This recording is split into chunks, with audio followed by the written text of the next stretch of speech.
Mi hermana me robó todos mis ahorros para pagar su boda, pero el novio era mi mejor amigo, que solo fingió amor para hundirla en venganza por lo que me hizo. Durante años creí que lo peor que podía hacerme mi hermana era burlarse de mí delante de sus amigas.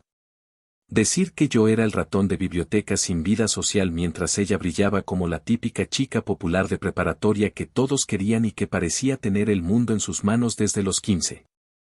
Pero cuando te crías en una familia donde uno es la estrella y el otro la lámpara que la ilumina desde el fondo, uno aprende a tragarse cosas mucho peores que las humillaciones pequeñas del día a día.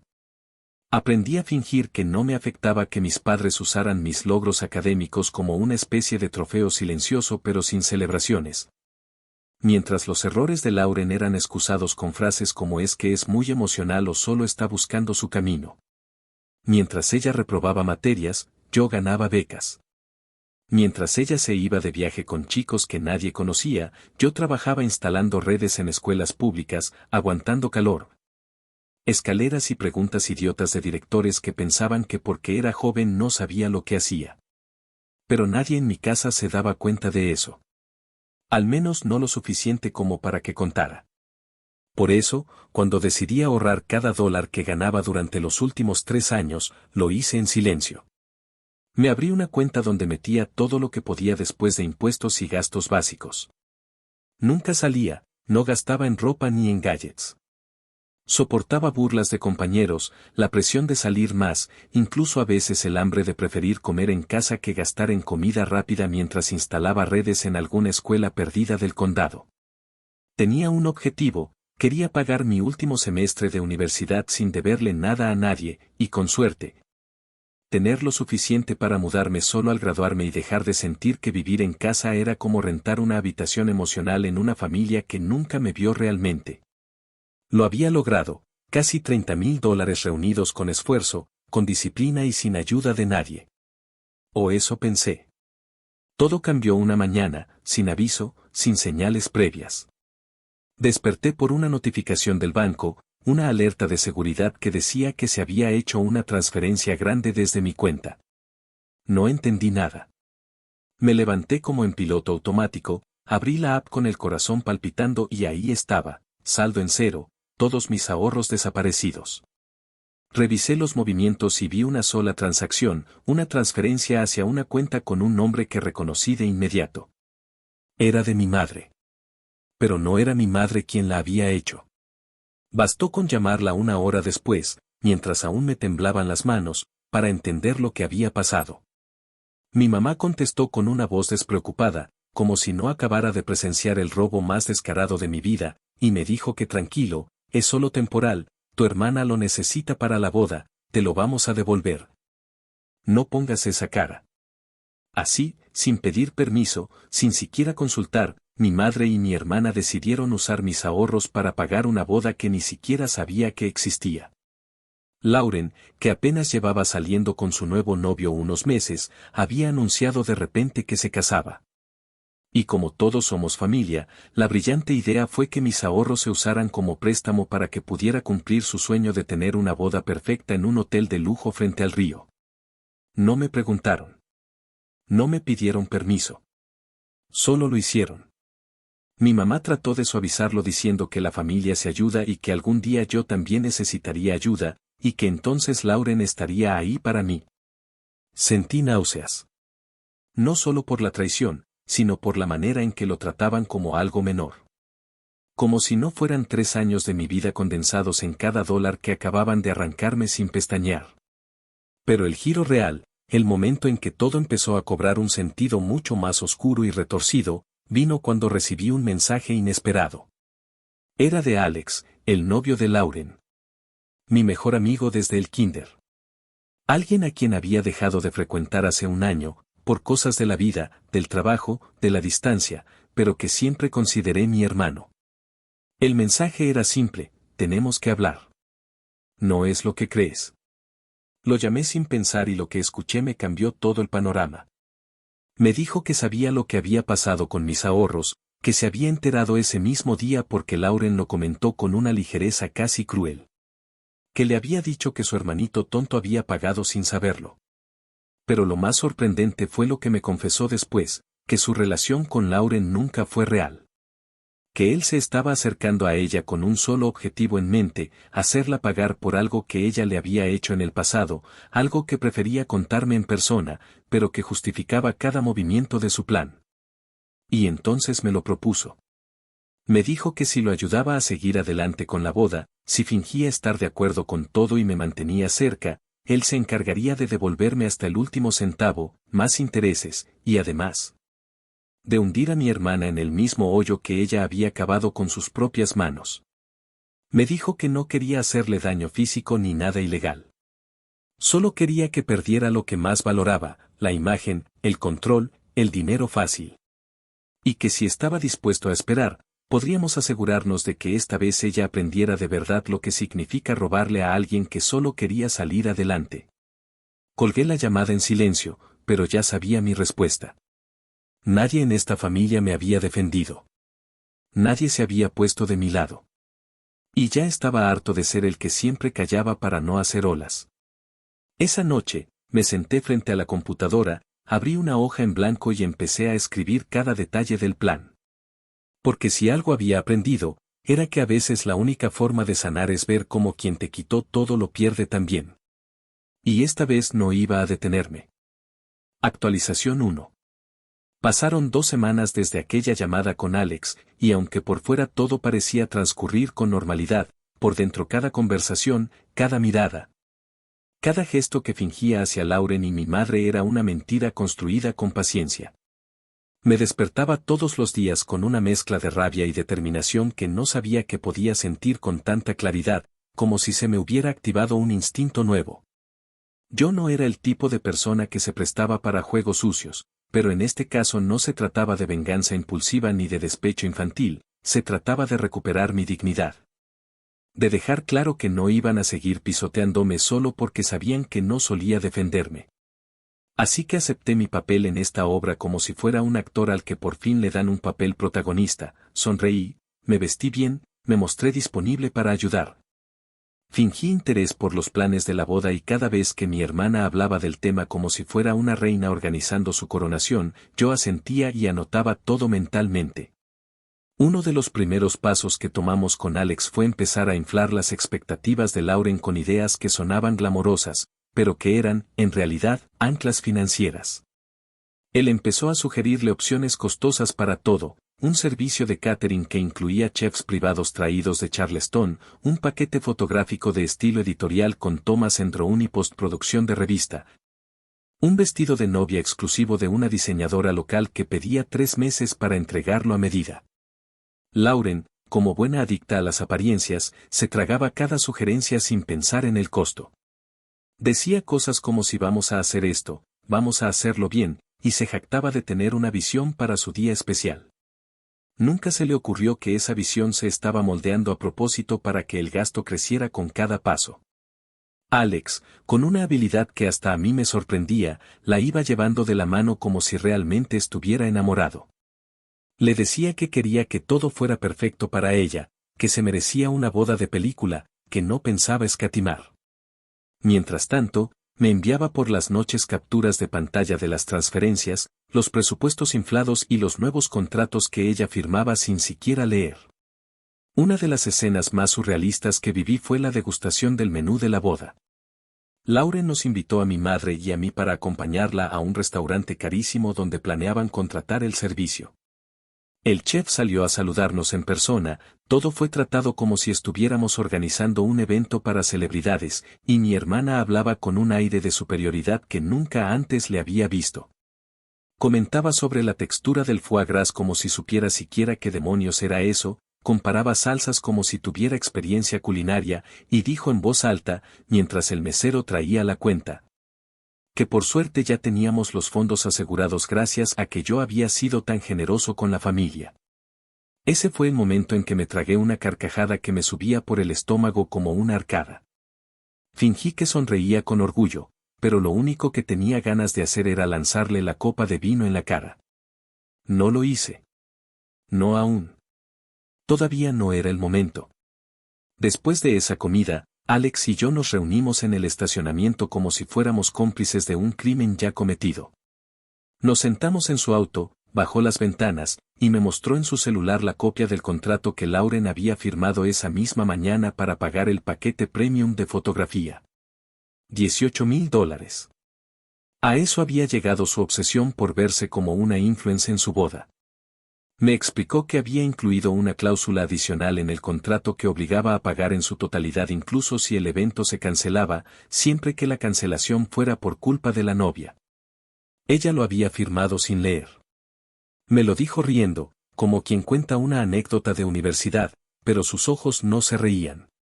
Había algo profundamente calculado en la forma en que movía cada ficha. Y entonces soltó una frase que todavía recuerdo con claridad porque me estremeció más de lo que pensé: cuanto más alto suba, más le dolerá la caída. Me quedé en silencio unos segundos. No por miedo ni dudas, sino porque entendí que, en esta historia, no éramos solo víctimas jugando a ser vengadores. Estábamos convirtiéndonos en verdugos pacientes. Los días siguientes fueron un desfile de gastos y decisiones impulsadas por la vanidad de mi hermana. Invitó a toda la familia extendida, incluso a primos con los que no hablaba desde que teníamos 10 años, solo porque uno de ellos era influencer y quería subir contenido de su boda. Se tomó una sesión de fotos prematrimoniales en la playa, contrató un violinista que tocara mientras los invitados entraban, pidió muebles especiales para el lounge exterior que iban a montar en el jardín del hotel. Y compró zapatos que costaban más que todo mi guardarropa completo. Cada gasto era un clavo más en su propio ataúd, y cada vez que mi madre aplaudía como si Lauren fuera la mujer más brillante del planeta, yo solo asentía mientras guardaba los recibos mentales. Y aún así, lo que más me dolió no fue el dinero. Fue darme cuenta de que mi madre nunca cuestionó nada. Que en ningún momento pensó que lo que habían hecho conmigo era injusto.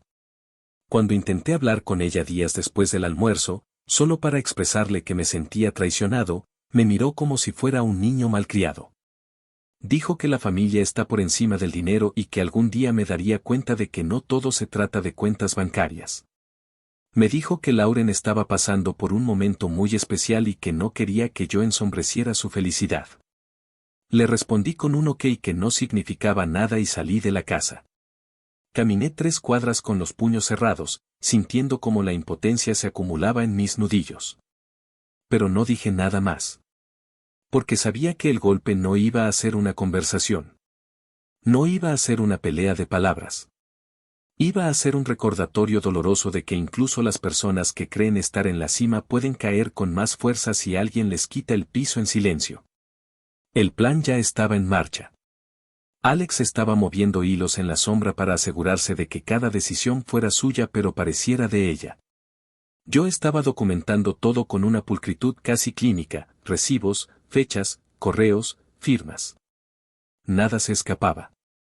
La trampa estaba tendida y Lauren caminaba directo a ella, ciega de ego, sorda de soberbia. Solo era cuestión de esperar el momento justo para soltar la cuerda. Y cada día, con cada gasto nuevo, con cada sonrisa falsa que ella lanzaba en reuniones, ese momento se acercaba. Actualización 2. Habían pasado ya 3 meses desde que comenzó todo este circo. Y en ese tiempo el concepto de boda que mi hermana tenía en mente había pasado de ser una simple ceremonia familiar a convertirse en una producción digna de una estrella de reality show que quiere grabar el episodio final de su temporada con un presupuesto ridículo.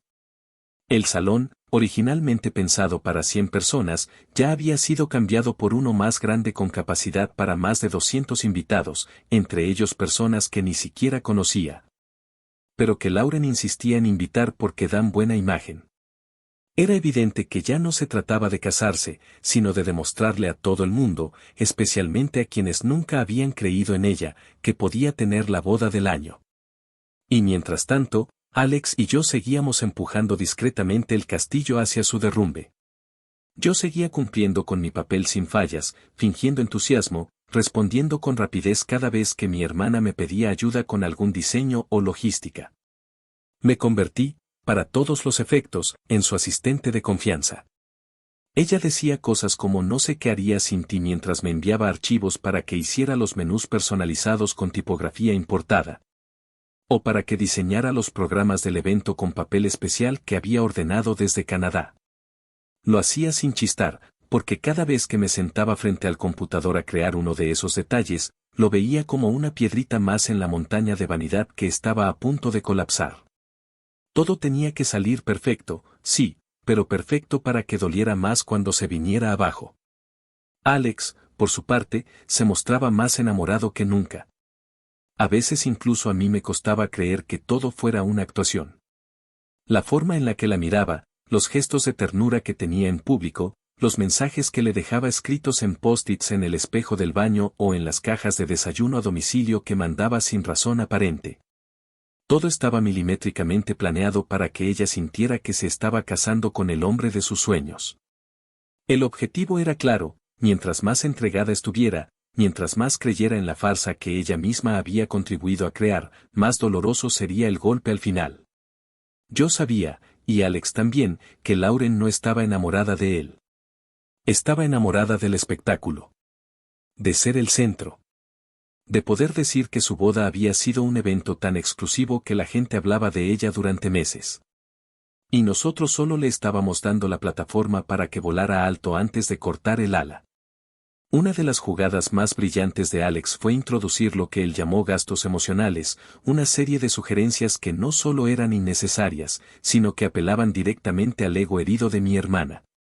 Le propuso que contratara un segundo fotógrafo para captar momentos espontáneos, que pusiera un espejo con marco de luces para que los invitados pudieran hacerse selfies con el hashtag de la boda. Y que alquilara una carreta de helados artesanales para los niños, aunque en la lista de invitados solo había 4. Lo increíble fue que ella aceptó todo. No solo lo aceptó, lo celebró. Decía que quería que cada rincón del salón contara una historia, que cada detalle dejara claro que no se trataba de una boda cualquiera. Todo eso lo pagaba con una tarjeta que Alex había abierto a nombre de ella, pero que él monitoreaba desde su celular. Cada gasto, cada compra, cada confirmación era un paso más hacia la trampa que se cerraría en el altar. Un momento particularmente revelador ocurrió durante la selección de las damas de honor. Lauren me pidió que la acompañara a una de las pruebas de vestido, y yo fui como si fuera su sombra. Durante el recorrido, una de sus amigas, visiblemente incómoda, le preguntó si no estaba exagerando con el nivel de gasto, si no le preocupaba endeudarse tanto por una sola noche. Lauren se giró, con una sonrisa venenosa, y le respondió que cuando tienes familia que te respalda, puedes darte estos lujos sin culpa. No lo dijo por decirlo. Me lo dijo a mí. Era una forma sutil y pasiva de recordarme que ella seguía considerando mi dinero como una extensión de sus caprichos. Y lo peor era que ni siquiera lo veía como algo malo. Para ella, su lógica era simple: yo era su hermano, tenía el dinero, y por ende, era su obligación ayudarla sin reclamar. Ese día entendí algo que me dolió más de lo que quería admitir: Lauren no se arrepentía de lo que hizo. No solo no lo veía mal, lo consideraba normal. Justificaba el robo como si fuera una contribución voluntaria, y se había convencido a sí misma de que tarde o temprano yo iba a superarlo, que eventualmente lo olvidaría porque eso hacen los hermanos. Fue en ese momento que supe que ya no había vuelta atrás. Que incluso si en algún rincón de mi mente hubiera considerado la posibilidad de frenar todo y solo pedirle el dinero de vuelta, ya era tarde. Su forma de pensar, su desprecio por lo que para mí era un sacrificio enorme, su falta de culpa, todo eso confirmaba que merecía exactamente lo que estaba por recibir. Y que mi papel ya no era el de víctima vengadora, sino el de testigo que se aseguraría de que no pudiera volver a borrar lo que estaba a punto de ocurrir. Al llegar a casa, esa misma noche, Alex me escribió que ya estaba todo listo con el contrato del salón.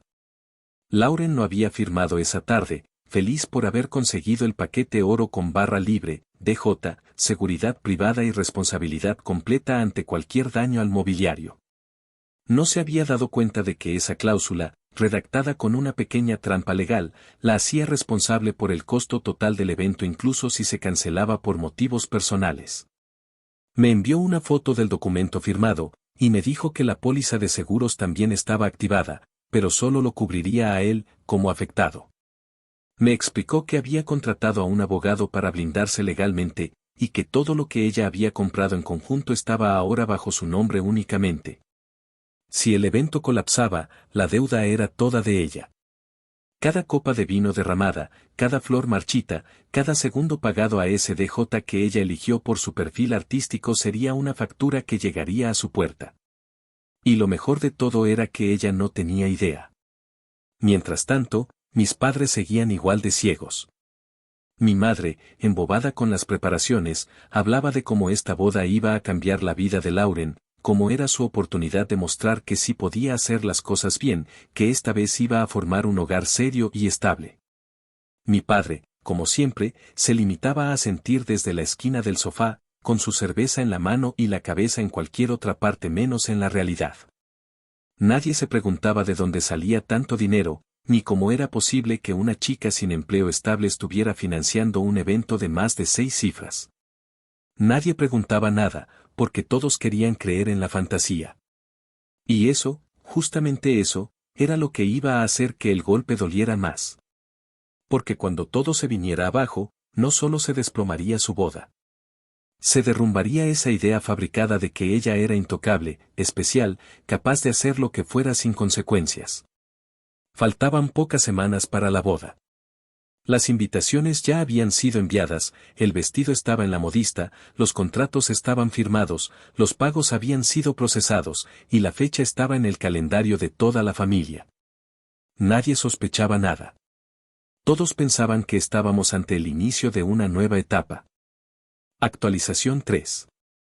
Había pasado tanto tiempo construyendo esta caída que, cuando finalmente llegó el día de la boda, lo único que sentía era una calma extraña. No era alegría ni nervios.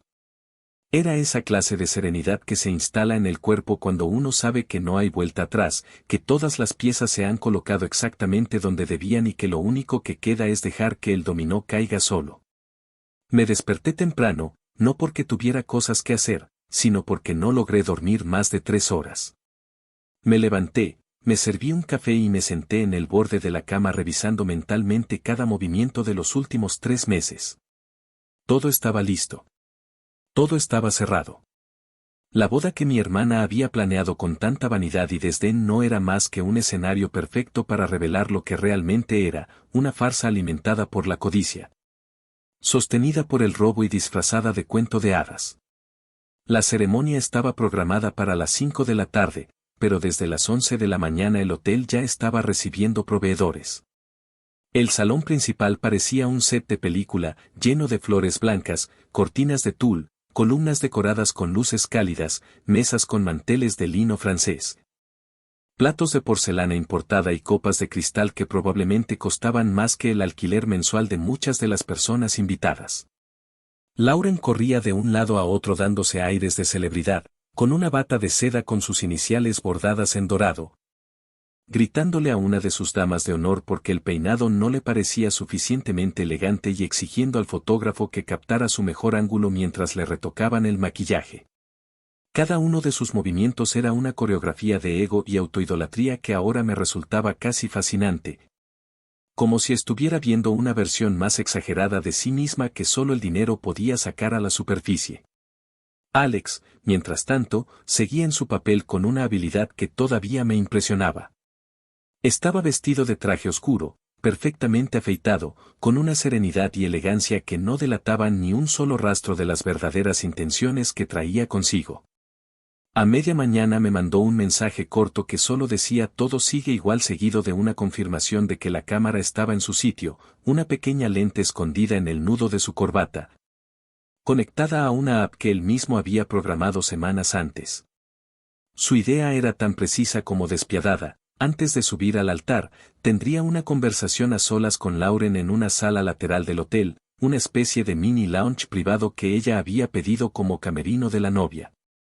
Allí le haría una pregunta clave, directa, imposible de esquivar: ¿por qué había tomado mis ahorros sin siquiera avisar?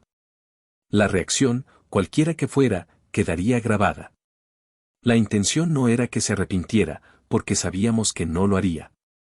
La intención era tener su propia voz confirmando la verdad, para que no pudiera negarlo después. Para que, cuando el video saliera a la luz frente a todos los invitados, no existiera margen para las explicaciones. La ceremonia empezó con 20 minutos de retraso, como era de esperarse. Todo estaba planeado para parecer desbordante y perfecto, el cuarteto de cuerdas tocando versiones acústicas de canciones pop, las damas de honor entrando por orden. Los pétalos lanzados por una niña que Lauren había contratado solo por ser rubia y tener una estética limpia. Yo estaba sentado en la segunda fila, al lado de mi madre, que no paraba de llorar de la emoción. Me volví a ver a Alex, que ya estaba parado junto al ministro con una expresión neutral, serena, imposible de leer para quien no supiera lo que estaba por pasar. En el fondo, un proyector de última generación estaba cubierto con una tela blanca, aún sin usar. Pero estaba conectado, calibrado y listo. El momento clave fue justo antes de que Lauren apareciera por la entrada principal. Alex se excusó con el ministro diciendo que necesitaba ver a la novia antes solo unos segundos, para calmarla. Nadie sospechó nada porque todos lo veían como el prometido perfecto. Caminó hasta el lounge privado, donde Lauren ya lo esperaba arreglándose el vestido. Nadie más entró. Y aunque yo no podía oír lo que hablaban, tenía la transmisión en vivo de la cámara desde mi celular, en silencio. Vi cómo él le tomó la mano, cómo le dijo algo que la hizo reír, cómo luego cambió el tono y le preguntó, con una expresión más seria, ¿por qué había robado mi dinero? Ella, sin pestañear, respondió lo que habíamos anticipado, que no era robo si era familia, que yo no iba a usarlo de inmediato, que debía sentirse agradecido por haber podido ayudar a que ella cumpliera su sueño. Dijo que en el fondo yo era demasiado tonto para entender que eso nos beneficiaba a todos. Lo dijo con una ligereza que me dejó helado, como quien habla del clima. Entonces Alex salió de la habitación y caminó de vuelta al altar. En lugar de tomar su lugar, se dirigió directo al micrófono. Hubo un pequeño murmullo, algunos se sorprendieron, pero él levantó la mano y dijo que necesitaba compartir algo antes de que la ceremonia comenzara. Dijo que quería hablar no solo como el novio, sino como alguien que había estado viviendo una mentira. Al principio, todos pensaron que era un discurso emotivo, una confesión sentimental. Hasta que levantó la mirada, apuntó al fondo del salón y dijo, «Proyección, por favor». La pantalla se encendió de inmediato, sin música, sin cortes. En cuestión de segundos, se mostró un extracto bancario con mi nombre completo, la fecha de la transferencia y el total de los fondos vaciados de mi cuenta. Luego, aparecieron documentos legales, el contrato del salón, el seguro a su nombre, la deuda consolidada con la firma de Lauren. Y finalmente, el video de la conversación grabada solo unos minutos antes. Todo proyectado con audio nítido. Se oía su risa. Se oía cómo decía que yo era un tonto que no necesitaba el dinero. Y se oía cómo justificaba lo injustificable con una seguridad casi patológica. El silencio fue absoluto. Nadie se movía. Mi madre, pálida, me miró con una expresión de terror absoluto. El ministro bajó la cabeza. Las damas de honor comenzaron a murmurar entre ellas. Lauren, que apenas estaba entrando por el pasillo, se quedó congelada. Su cara pasó de una sonrisa triunfante a un gesto de pánico absoluto. Intentó correr hacia el escenario para detener la proyección, pero ya era tarde. Todo estaba dicho. Todo estaba visto. Alex se quitó el micrófono con calma, lo dejó en el pedestal, y sin decir nada más, caminó por el pasillo hasta la salida principal. Mientras lo hacía, el gerente del hotel, que había sido notificado previamente, se acercó con una carpeta en mano y le entregó a Lauren la factura total del evento. Más de $106,000. Pagaderos ese mismo día. Y como responsable legal firmante, no había escapatoria. Algunos invitados comenzaron a levantarse. Otros simplemente se quedaron en sus asientos, esperando ver si era parte del espectáculo. Lauren se desplomó en el suelo, llorando, mientras mi madre intentaba levantarla sin saber qué decir. Yo no me moví. Me quedé ahí, mirando, sintiendo una mezcla de liberación y tristeza, como si acabara de presenciar el final de una guerra que nunca debió empezar. Porque sí, fue mi hermana la que robó. Pero también fue mi madre la que permitió. Fue mi familia la que me silenció, la que minimizó mi esfuerzo, la que decidió que yo debía callar para que otros brillaran. Y en ese momento, en ese salón decorado con mentiras y flores prestadas, toda esa estructura se vino abajo. Actualización 4. Habían pasado ya 2 meses desde aquella boda fallida que no terminó siendo una boda, sino una exposición pública del ego desmedido de mi hermana y de la complicidad silenciosa de una familia que prefirió cerrar los ojos mientras se robaba lo que tanto me había costado construir.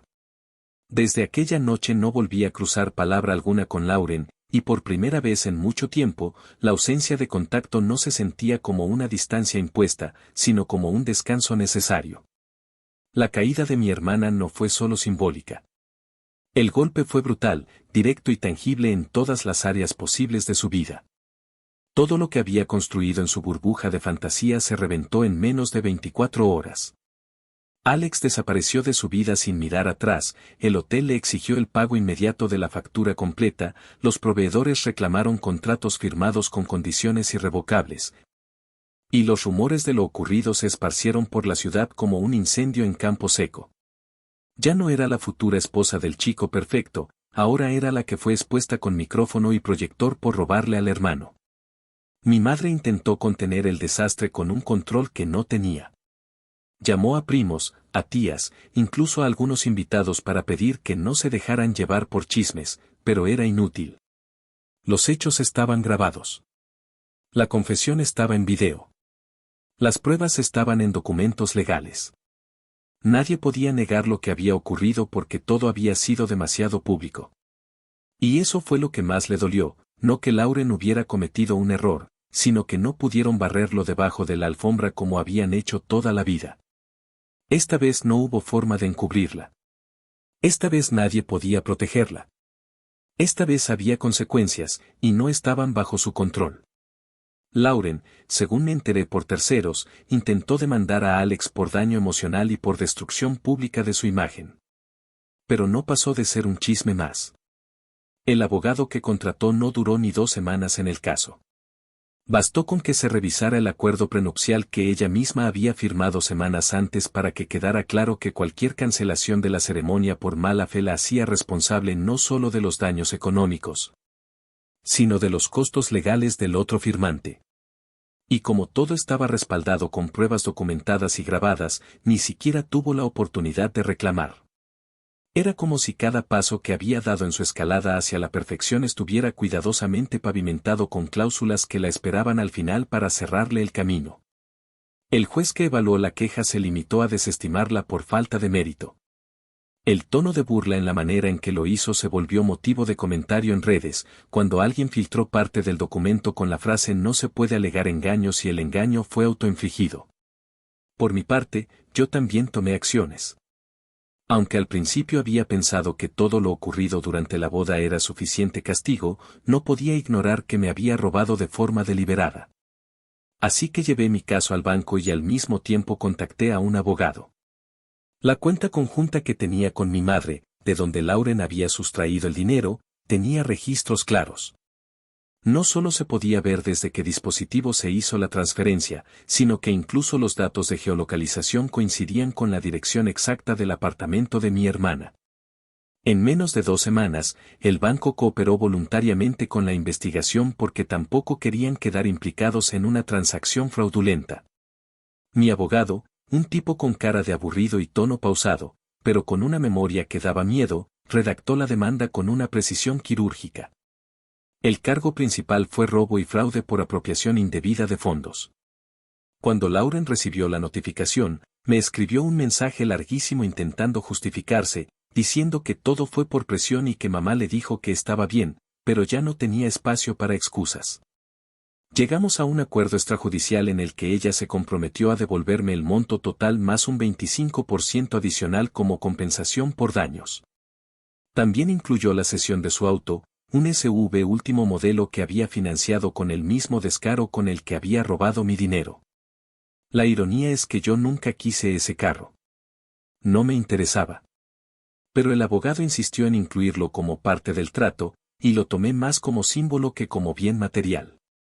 Lo vendí al mes siguiente por una suma que me permitió liquidar un viejo préstamo estudiantil y quedarme con el resto para invertir en un pequeño fondo personal. Además, como parte del acuerdo, Lauren aceptó una orden de alejamiento temporal, una medida preventiva que impedía cualquier contacto directo conmigo durante un año. No fue idea mía. Fue idea del abogado, que dijo que en casos como estos es mejor prevenir que recibir disculpas hipócritas en tu buzón cada semana. Mis padres reaccionaron como lo hacen siempre, negando. Mi madre, furiosa con que yo llevara el asunto a los tribunales, me acusó de ser desleal, de dañar a la familia, de exponer algo que se pudo haber arreglado en casa. Le respondí, por primera vez sin levantar la voz, que yo no era el que lo había hecho público. Que lo público fue lo que ellos permitieron. Que lo único que había hecho era proteger lo poco que tenía después de una traición que todos vieron y nadie intentó evitar. Desde entonces, las conversaciones con ella se volvieron frías y espaciadas. Mi padre, como siempre, no intervino. Hizo lo que ha hecho toda la vida, se quedó sentado, esperando que todo pase, que el polvo se asiente y que las cosas vuelvan a la normalidad sin tener que mover un dedo. Pero esta vez no hubo normalidad. Esta vez lo que se rompió no fue solo la confianza entre hermanos, sino la estructura entera de una familia que funcionaba a base de favoritismos, silencios y excusas. Lo curioso es que, a pesar de todo, no me sentía amargado. No sentía odio. Lo que sentía era algo mucho más frío y mucho más útil, determinación. Por primera vez en años, tenía el control de mi vida sin que nadie me dijera qué hacer con mi dinero, sin que mi trabajo fuera invisible. Sin que mi esfuerzo quedara opacado por los gritos y demandas emocionales de una hermana que siempre se creyó con derecho a todo. Estaba solo, sí. Pero también estaba libre. Libre de las dinámicas tóxicas, de las expectativas absurdas, de la culpa que solía sentir cada vez que decía que no. Libre para decidir cómo quería avanzar, y con quién. Lauren, mientras tanto, cayó en una espiral que todos vieron pero que nadie supo cómo manejar. El hotel demandó formalmente por el saldo restante después de los pagos iniciales, y ella tuvo que firmar un acuerdo de pagos mensuales que la dejará atada financieramente durante al menos 5 años. Perdió su SUV, perdió su reputación, perdió cualquier tipo de crédito disponible, y lo más irónico de todo es que, después de haber despreciado mi ayuda durante tanto tiempo, terminó siendo quien más necesitaba una. Pero esta vez no había nadie ahí. Porque incluso mi madre, aunque no lo admita, empezó a guardar silencio cuando la gente le preguntaba por su hija. Dejó de mencionar su nombre en reuniones familiares. Dejó de compartir sus fotos. Como si esconderla pudiera limpiar la vergüenza. Actualización 5. 6 meses después de la boda arruinada, la vida se sentía completamente distinta. No solo porque había recuperado mi dinero con intereses, ni porque había vendido el SUV de mi hermana a un tipo que lo pagó en efectivo sin hacer demasiadas preguntas. Ni siquiera porque logré saldar mi préstamo estudiantil en un solo movimiento, algo que había creído imposible durante años. Lo que realmente marcaba la diferencia era esa sensación tranquila de no deberle nada a nadie, de haber cerrado un capítulo largo de sacrificios silenciosos y desprecios familiares sin caer en el resentimiento. Había algo profundamente reparador en poder mirar atrás y saber que, por una vez, fui yo quien se aseguró de que las consecuencias existieran y se mantuvieran. Sin retroceder por miedo a incomodar o a quedar como el problemático de la familia. En esos 6 meses me enfoqué en avanzar, literal y simbólicamente. Con los fondos extra, y gracias a una asesoría financiera que tomé con una vieja amiga de la universidad, pude aplicar el enganche para un pequeño condominio en Raleigh. No muy lejos del campus donde había estudiado pero lo suficientemente apartado como para sentir que comenzaba una etapa adulta y autónoma. No era una mansión ni nada pretencioso, pero tenía luz natural, 2 habitaciones, un espacio de oficina. Un balcón donde podía tomar café en silencio sin que nadie me hablara del clima o de cómo debía ser más comprensivo con mi hermana. Pagué el enganche sin temblores en la mano, sabiendo que cada dólar ahí invertido era fruto de mi propio esfuerzo y no de algún favor manoseado o préstamo familiar disfrazado de caridad. A nivel laboral, las cosas también empezaron a moverse. Unos meses después del escándalo, una empresa más grande del sector educativo supo de mi trabajo a través de una de las directoras para las que había instalado redes en el pasado. Me recomendaron sin que yo lo supiera, y un martes cualquiera me llamaron para ofrecerme una entrevista. No tuve que rogar, no tuve que postularme 100 veces como había hecho antes. Fue directo, claro, y en menos de un mes estaba firmando un contrato como ingeniero de redes senior, con beneficios, trabajo híbrido y una jefa que no me hablaba como si yo fuera un niño haciendo pasantías. Era el tipo de ambiente en el que, por primera vez, sentí que podía crecer sin tener que probar mi valor cada 5 minutos. Ahí mismo supe que todo lo que había pasado, por doloroso y agotador que fue, había terminado llevándome exactamente al lugar donde necesitaba estar. Alex, por su lado, cumplió su promesa. No solo se mantuvo alejado del drama después de la boda, sino que se encargó de cumplir cada parte de lo que habíamos pactado. Me transfirió lo que correspondía de la venta de los paquetes de fotos y video que cancelaron, me pasó información legal para que usara en mi demanda y, aunque nunca lo dijo abiertamente, sé que manejó toda esa situación con una frialdad quirúrgica que solo podía provenir de alguien que ya venía arrastrando sus propias heridas desde antes. Me enteré, por medio de una conversación breve que tuvimos, que Lauren lo había dañado mucho tiempo atrás, en una etapa que yo ni siquiera conocía. Que habían salido en secreto durante la adolescencia y que ella se burló de él, le robó dinero, y lo expuso frente a sus amigos en una de esas jugadas crueles que ella consideraba una simple broma. Eso había quedado enterrado por años, hasta que un día él decidió que no era justo que siguiera caminando por la vida creyendo que siempre saldría impune. Me lo contó con una calma que me resultó imposible de cuestionar. No me pidió perdón, tampoco lo necesitaba. Lo único que me dijo antes de cambiar de tema fue que nadie te enseña a vengarte, pero cuando el momento llega, sabes exactamente qué hacer. Y tenía razón. Mientras tanto, Lauren vivía una versión degradada de sí misma. A veces recibía información de su situación a través de conocidos o familiares que no sabían que ya no hablábamos. Supe que se había mudado al sótano de una amiga del trabajo, que había perdido cualquier acceso a crédito. Que estaba conduciendo para una app de delivery porque ningún otro empleo le aprobaba el background check debido a la demanda en curso con el hotel. Que aún tenía un pago mensual por los muebles alquilados para la boda que nunca se usaron y que había empeñado parte de su joyería para pagar abogados que la abandonaron en cuanto se dieron cuenta de que no tenía cómo sostener el caso. Las redes sociales que tanto alimentaba con fotos falsas de una vida ideal estaban ahora vacías. Borró sus cuentas o las dejó en pausa. Se convirtió en esa persona que atraviesa un supermercado sin que nadie la note, sin los aplausos ni las cámaras que alguna vez creyó merecer solo por existir. Mi madre, después del escándalo, decidió que lo más prudente era tomarse un tiempo y se fue temporalmente a casa de unos tíos en Florida. No sé si por vergüenza, por estrategia o simplemente por no tener que ver en carne propia lo que ella contribuyó a generar. Me escribió un par de veces, mensajes largos que parecían redactados con la intención de lavarse las manos sin pedir disculpas directamente. Me hablaba de errores que se cometen por amor de madre, de la dificultad de ser justa cuando se ama a los hijos de forma diferente, de cómo deseaba que todo se resolviera pronto para poder volver a ser la familia de antes. Nunca respondí. No porque me sintiera superior ni por mantener un rencor activo, sino porque no había nada que responder. Las acciones ya habían hablado. Lo que alguna vez pudo recuperarse se había disuelto en el momento exacto en que permitieron que me robaran sin mirar atrás. Y aunque mucha gente esperaría que ese fuera el final, que la historia terminara con una especie de reconciliación forzada o con un gesto de redención colectiva, lo cierto es que la realidad no funciona así. A veces los vínculos no se reconstruyen. A veces lo más sano no es sanar lo roto, sino alejarse de lo que lo rompió. Y eso fue exactamente lo que hice. Me dediqué a construir lo mío. Empecé a decorar el condominio a mi gusto. Planté un pequeño huerto en el balcón. Aprendí a cocinar más allá de lo básico. Me levantaba temprano, trabajaba en paz, me reunía con amigos que nunca me preguntaban por lo que pasó con Lauren, y poco a poco el recuerdo de todo ese infierno familiar fue quedando relegado a un lugar que ya no dolía.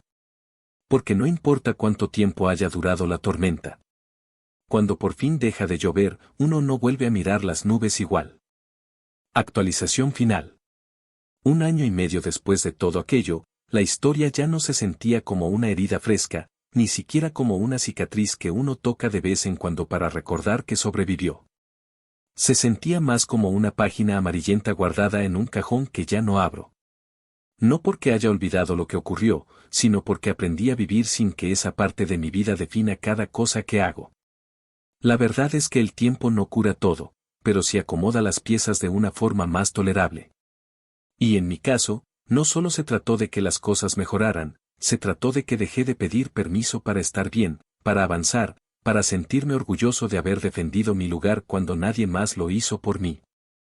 El condominio que compré poco después del escándalo dejó de ser un refugio para convertirse en un verdadero hogar.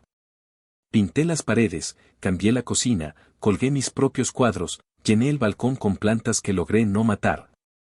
Y adopté un gato callejero que apareció una mañana y decidió que vivíamos juntos sin necesidad de más formalidades. Ese espacio, que al principio sentí como una trinchera, se volvió símbolo de independencia y decisión. Cada cosa que tiene fue elegida por mí, pagada por mí, vivida por mí. Nadie más tiene las llaves, nadie más opina sobre cómo debería lucir, nadie más me llama para preguntarme si puede quedarse unos días. Y eso, después de tantos años de ceder espacio físico y emocional a personas que me trataban como un mueble más, es una paz que no tiene precio. Profesionalmente también todo tomó un rumbo que ni siquiera me había permitido imaginar. El puesto en la empresa de soluciones educativas se convirtió en una puerta enorme. Empecé como ingeniero de redes senior, pero 6 meses después me promovieron a supervisor de proyecto en una expansión nacional de infraestructura para escuelas públicas. Viajé a otros estados, conocí equipos de trabajo brillantes y por primera vez fui parte de decisiones que tenían impacto real. Ganaba bien, sí, pero más allá del dinero, lo importante era que nadie me hacía sentir que estaba ahí por caridad. Nadie me comparaba con alguien más. Nadie me medía con la vara invisible que mi familia había usado durante toda mi infancia para recordarme que, por más que hiciera, siempre sería el otro hijo. Alex y yo hablamos de vez en cuando, no mucho, pero con un respeto extraño que solo se tiene cuando uno ha sido cómplice de algo demasiado complejo como para olvidar. Me escribió hace unos meses para contarme que se había mudado a Nashville, que empezó de nuevo en una startup tecnológica, que estaba saliendo con alguien que no conocía a nadie de su pasado y que eso, curiosamente, era lo que más necesitaba. Me preguntó si alguna vez me arrepentí de haberlo ayudado. Le respondí que no. No porque me sintiera orgulloso del método, sino porque después de todo, lo que hicimos no fue venganza por capricho, sino justicia en el único idioma que Lauren entendía, la imagen pública. Le hice una broma sobre el gato que adopté y él me mandó una foto de su perro. Fue una conversación simple, sin vueltas. Ninguno de los dos necesitaba más. Sobre Lauren, lo último que supe fue por una tía lejana que, sin saber que ya no tenía relación con ella, me comentó que estaba trabajando medio tiempo en una tienda de ropa en un centro comercial de mediana categoría. Que seguía pagando cuotas mensuales a 2 instituciones que aún le exigían los costos del evento. Que estaba viendo la posibilidad de declararse en bancarrota, pero que sus intentos se veían trabados por la presencia de la demanda que aún sostenía el hotel en su contra. No me alegré. Tampoco sentí compasión. Lo que sentí fue una especie de aceptación silenciosa, como cuando uno ve llover desde la ventana y entiende que no puede controlar el clima, solo elegir si se moja o no y yo, después de años de cargar con el paraguas ajeno. Por fin estaba seco. Mis padres siguen en Florida. O eso me dicen. Mi madre me escribió en Navidad un correo largo que empezó con sé que no merezco que me leas y terminó con solo quiero que sepas que lo que hiciste fue muy doloroso, pero ahora entiendo por qué. No respondí. No por desprecio, sino porque en ese mensaje aún se notaba la intención de convertir el asunto en una ofensa a ella y no en una consecuencia de sus propias decisiones. Mi padre, como siempre, permanece callado. Creo que asumió que su neutralidad pasiva era menos dañina que las acciones directas de mi madre o de Lauren, pero con el tiempo entendí que quedarse callado frente a una injusticia también es participar. Y por eso, aunque no los odio, tampoco los extraño. Aprendí que no toda distancia es una pérdida. A veces alejarse es ganar aire, espacio, perspectiva. Hace apenas 2 semanas firmé los papeles para poner el condominio en renta. Fue una decisión planeada. Lo renové, lo dejé impecable, y lo publiqué en una plataforma de alquiler a largo plazo. Recibí 5 solicitudes en menos de 3 días y al final lo alquilé a una pareja de maestros que estaban esperando su primer hijo. Verlos caminar por el lugar, imaginar su vida ahí, hablar de colores de cortinas y sillas de comedor, me hizo sonreír de forma genuina. Ese espacio, que alguna vez fue mi nido de reconstrucción, ahora iba a ser testigo de una historia nueva, limpia, sin cargas heredadas. Y yo, por mi parte, ya había dado el siguiente paso, firmé la compra de una casa con jardín en las afueras. Con espacio suficiente para instalar una oficina, recibir amigos y quizás, algún día, criar a mis propios hijos sin repetir la historia que a mí me tocó vivir. Cuando publiqué una foto de las llaves de mi nueva casa en mis redes, no lo hice por ostentar. Lo hice como un cierre simbólico. Alex comentó con un simple: la mejor inversión empieza con una buena venganza, y lo dejé ahí, sin responder. No porque no compartiera el sentimiento, sino porque entendí que esa frase encerraba más de lo que parecía. Esto no fue una historia de odio. Fue una historia de límites. De aprender a decir basta. De no permitir que el amor familiar se convierta en excusa para el abuso. De demostrar que uno también merece tener voz, espacio y consecuencias que se hagan sentir.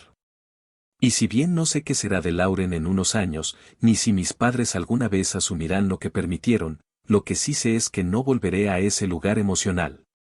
Porque me costó años reconstruirme, pero solo me tomó un momento decidir que merecía más.